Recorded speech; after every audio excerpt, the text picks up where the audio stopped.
Assalamualaikum warahmatullahi wabarakatuh. Di sini saya perwakilan dari kelompok 2 dengan anggota saya sendiri, Ardewa Wahyu Happy Deika, NPM 1913031031, dan juga dengan rekan saya, Sri Yuliati, NPM 1913031021. Dalam video kali ini, saya akan menjelaskan mengenai instrumen keuangan, kas, dan juga piutang. Nah, yang pertama kita akan membahas mengenai instrumen keuangan. Jadi, apa sih sebenarnya instrumen keuangan itu? Instrumen keuangan menurut Sistem Akuntansi Instansi nomor 32 dan 39 didefinisikan sebagai setiap kontrak yang menimbulkan aset keuangan yang berasal dari satu entitas dan suatu kewajiban keuangan. Sedangkan di dalam standar akuntansi keuangan itu terdapat 3 standar yang mengatur tentang instrumen keuangan, yaitu yang pertama PSAK nomor 50, yang kedua PSAK nomor 55, dan yang ketiga PSAK nomor 60. Nah, selanjutnya yaitu mengenai jenis dan klasifikasi instrumen keuangan. Jadi, apa aja sih jenis dan klasifikasinya? Nah, yang pertama yaitu ada aset keuangan, yang kedua ada liabilitas keuangan, yang ketiga itu ada instrumen kas, yang keempat ada instrumen derivatif, dan yang terakhir yaitu instrumen nilai. Selanjutnya yaitu mengenai penyajian dan pengungkapan instrumen keuangan. Penyajian instrumen keuangan ini diatur di dalam PSAK nomor 50 revisi tahun 2010 yang berbunyi bahwa secara umum prinsip instrumen keuangan sebagai liabilitas atau ekuitas itu saling hapus aset keuangan dan liabilitas keuangan. Sedangkan pengungkapan instrumen keuangan diatur di dalam PSAK nomor 60, di mana memungkinkan pengguna untuk mengevaluasi, mengetahui jenis dan juga resiko dari signifikasi instrumen keuangan atas kinerja dan juga posisi keuangan entitas. Selanjutnya kita akan membahas mengenai aset keuangan. Bentuk dari aset keuangan itu sendiri ada 4. Yang pertama, investasi yang dipegang hingga jatuh tempo. Yang kedua, piutang. Yang ketiga, aset keuangan yang tersedia untuk dijual. Dan yang keempat, aset keuangan yang diukur pada nilai wajar melalui laporan laba rugi. Selanjutnya ada reklasifikasi aset keuangan. Reklasifikasi aset keuangan ini terjadi jika dan hanya entitas mengubah model bisnis untuk pengelolaan aset keuangan. Selanjutnya yaitu mengenai penurunan nilai aset keuangan. Aset keuangan akan mengalami penurunan apabila nilai yang diamortisasi lebih tinggi daripada nilai yang dapat diperoleh kembali. Selanjutnya yaitu mengenai penghentian pengakuan aset keuangan.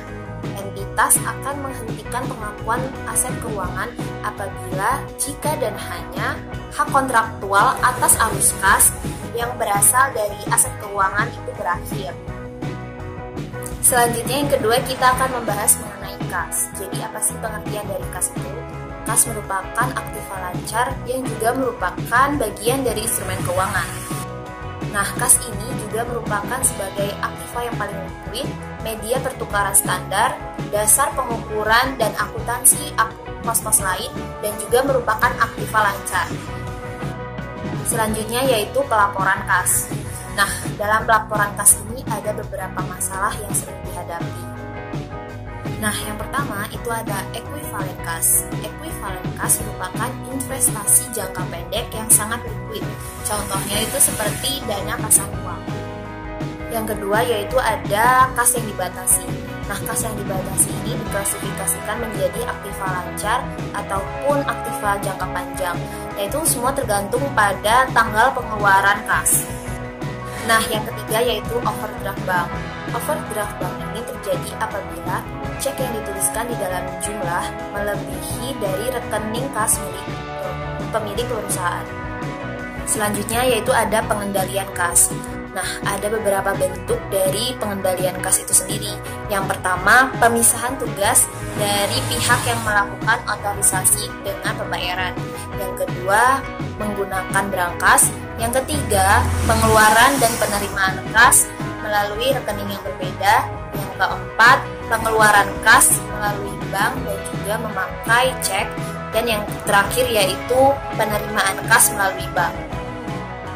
Selanjutnya yaitu penyajian dan pengungkapan kas.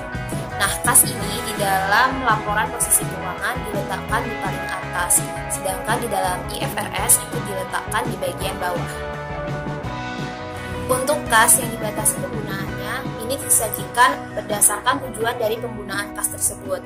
Untuk kas berjangka panjang, ini diletakkan di dalam aset non-lancar, sedangkan untuk kas jangka pendek itu diletakkan di dalam aset lancar.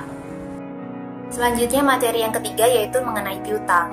Piutang merupakan klaim atas uang, jasa, dan juga barang terhadap pelanggan atau pihak lain yang berkepentingan di dalamnya. Nah, di dalam neraca ini piutang dibagi menjadi piutang dagang dan piutang non-dagang. Selanjutnya yaitu mengenai pengakuan piutang usaha. Nah, ini ada 3. Yang pertama, diskon dagang.